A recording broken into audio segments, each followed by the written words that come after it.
Hi, today is Wednesday, April 1st, 2020. Just as I promised on Monday, we're going to go over the answers for the Nearpod on Author's Purpose informational text. In this lesson, we are trying to explain the author's purpose and track the message throughout the text. The text is just the passage or story that we're reading.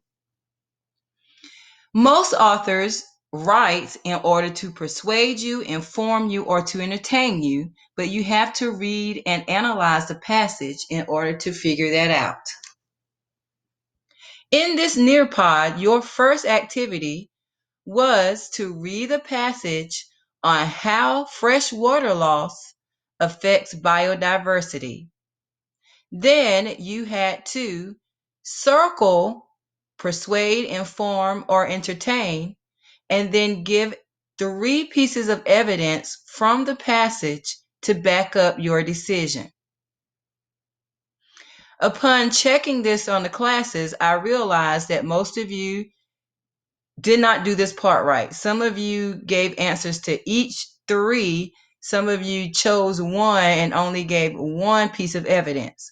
Where here is the format of how I want it done. Notice that when I start, it says, based on the passage, the author's purpose was to inform humans about the need to conserve fresh water and the impacts if we don't. So I didn't start out with saying to inform or I believe. I gave a complete sentence. My first evidence states where I found the information.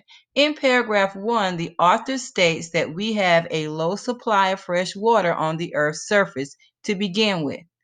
So he starts with giving us the reason we need to conserve, which is we have a low supply.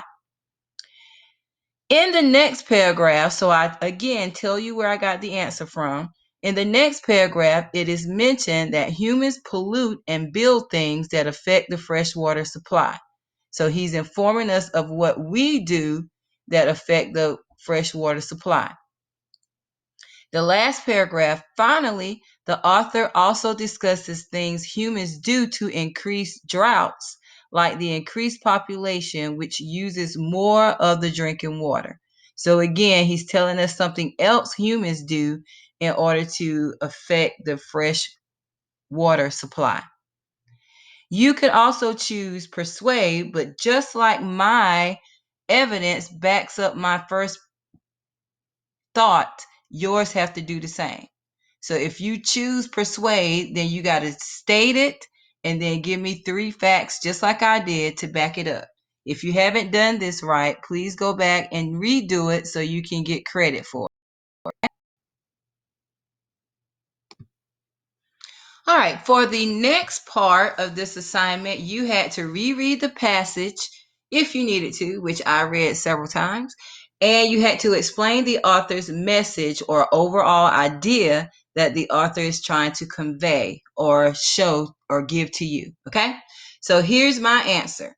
Notice there's no I anywhere in the typing. You do not refer to yourself in this type of writing, okay? So after reading the passage, the author's message and overall idea is that we have a low supply of fresh water on the Earth's surface. As humans, we do a lot to decrease the levels we have. We need to focus more on freshwater conservations because we are not the only species dependent on it. Now, if you notice, the answer for this overall passage meaning goes right along with my answer for the author's purpose. If you go back in the video, you can see that I refer to the lack of water on the earth surface already and what humans do in order to decrease those levels. And then the author, of course, is telling us this because he wants us to focus on conserving the fresh water that we have. Okay? Please go back and make sure you answer this and the previous assignment or the previous thing right here correctly. I'm going to be